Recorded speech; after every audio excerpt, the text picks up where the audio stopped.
కృష్ణా జిల్లా అవనిగడ్డ నియోజకవర్గం రెవెన్యూ శాఖ ఖ్యాతి ఇనుమడింపచేసేలా ప్రజలకు సేవ చేయాలని అవనిగడ్డ ఎమ్మెల్యే మండలి బుద్ధాప్రసాద్ మాజీ డిస్ట్రిక్ట్ కలెక్టర్ ముక్తకేశ్వరరావు కోరారు. గురువారం అవనిగడ్డ తహసీల్దార్ కార్యాలయంలోని రెవెన్యూ దినోత్సవ వేడుకలు తహసీల్దార్ కె నాగమల్లేశ్వరరావు ఆధ్వర్యంలో ఘనంగా జరిగాయి. ముఖ్య అతిథులుగా ఎమ్మెల్యే బుద్ధాప్రసాద్ మాజీ డిస్ట్రిక్ట్ కలెక్టర్ ముక్తేశ్వరరావు విచ్చేసి రెవెన్యూ దినోత్సవ శుభాకాంక్షలు తెలిపారు.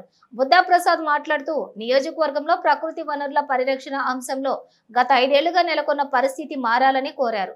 రైతులకు సామాన్య ప్రజలకు మెరుగైన సేవలు అందించాలని కోరారు. ఈ సందర్భంగా అతిథులను ఘనంగా సత్కరించారు.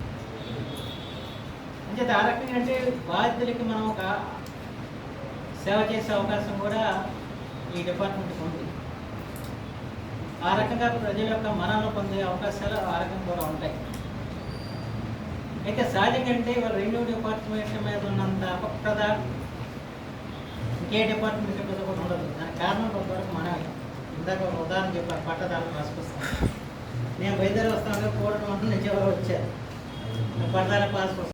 కానీ రెవెన్యూ శాఖ అనేది చాలా ప్రధానమైన శాఖ. కేవలం భూమి కాకుండా ఏ విపత్తు వచ్చినా అన్నిటికీ కూడా రెవెన్యూ, ఏ సమస్య ఉత్పన్నమైనా దాన్ని తీర్చాల్సిన తహసీల్దార్ కలెక్టర్ తప్ప వేరే ఉండదు. ప్రత్యేకంగా మన ప్రకృతి వైపరీత్యాలు ఉన్న నియోజకవర్గం, ఎక్కడే ప్రకృతి వైపరీత్యం వచ్చినా, ఎక్కడ అగ్నిప్రమాదం జరిగినా, తుఫాను వచ్చినా, వరద వచ్చినా చేయాల్సింది రెవెన్యూ డిపార్ట్మెంట్. ఆ రకంగా అంటే బాధితులకి మనం ఒక సేవ చేసే అవకాశం కూడా ఈ డిపార్ట్మెంట్కి ఉంది. ఆ రకంగా ప్రజల యొక్క మరణాలు పొందే అవకాశాలు ఆ రకంగా కూడా ఉంటాయి.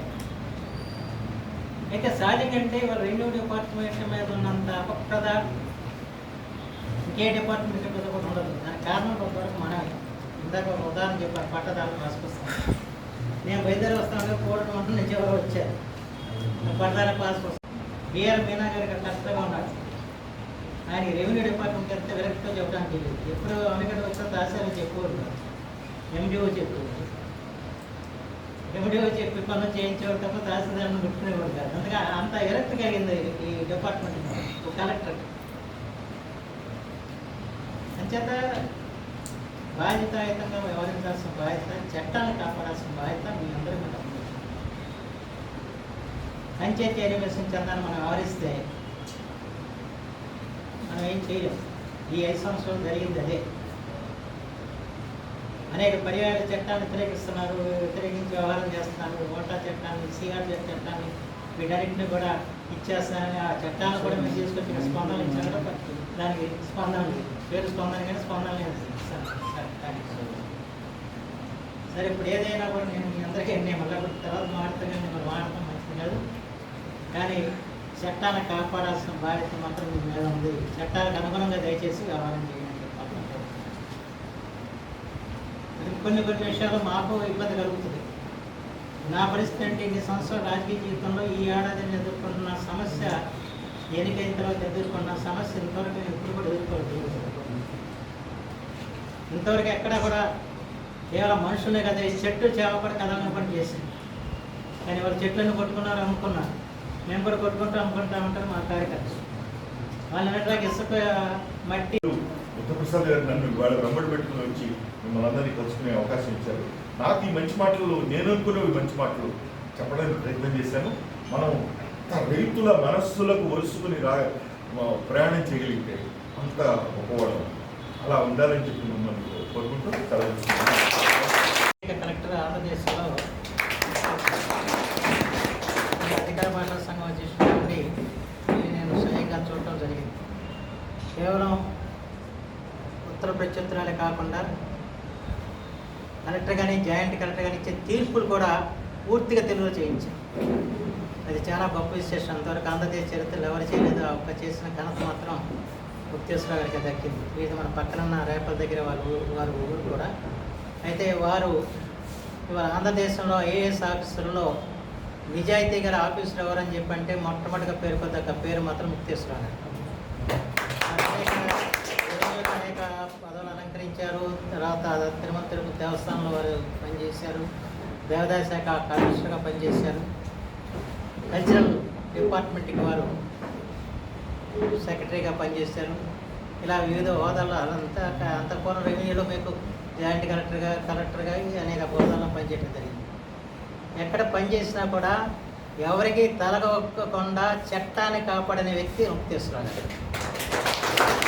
వాటికి ఎన్నో ఒడిదుడుకులు వచ్చి ఆయన ట్రాన్స్ఫర్లు అయితే చేయించగలిగారు, కానీ ఆయన చేత ఒక అక్రమాన్ని కూడా చేయించలేకపోయిన పరిస్థితి మాత్రం ముక్తేశ్వరరావు గారు. నిజంగా ఆయన చరిత్ర కానీ రాస్తే అది రాశారు ఎవరు, ఆయన చరిత్ర నేను ఆలోచించలేదు. ఎన్నో సంఘటనలు ఇవాళ మనకి ఇక్కడ ఇసుక మట్టి దోపిడీ జరుగుతుంది. ఆ ఇసుక దోపిడీని అడ్డుకున్నందుకు ట్రాన్స్ఫర్ అయ్యాడు ఇక్కడ నల్గొండ జిల్లాలో. అది నేను ఉన్నప్పుడే తెలుసు నాకు విషయాలు. అయినా ఇక్కడ ఆయన చట్టాన్ని మాత్రం కాపాడిన వ్యక్తి. చట్టాన్ని కాపాడాల్సిన బాధ్యత మనందరి మీద ఉంది, ప్రత్యేకించి మీ మీద ఉంది.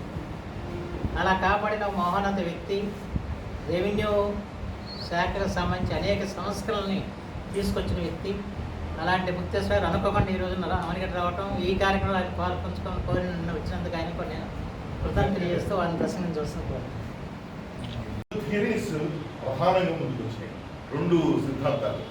ఒక సిద్ధాంతం ఏం చెప్తుందంటే మనం మేలువరం థియరీ, ఇంకొక సిద్ధాంతం కూడివరం థియరీ. మేలువరం థియరీ ఏం చెప్తుందంటే మనము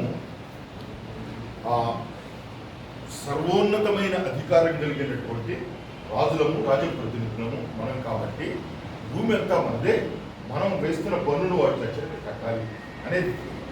కూడివరం థియరీ ఏం చెబుతుందంటే అలా లేదు, ఈ ప్రాంతానికి, ఈ ప్రజలకి, లేకపోతే ఈ నెలకి అన్నిటికీ కూడా మనం భద్రత కల్పిస్తున్నాం కాబట్టి రాజుగా మనకి భూమిలో కొంత భాగము వచ్చేటటువంటి పంటలో భాగాన్ని కోరడానికి మాత్రమే హక్కు ఉన్నది.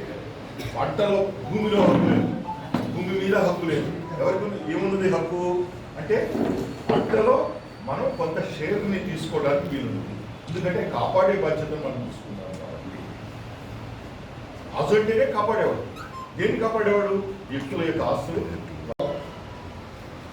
బ్రిటిష్ వాళ్ళకి మచిలీపట్నం సంధి ద్వారా ఈ ప్రాంతాల మొత్తాన్ని దత్తం చేశారు.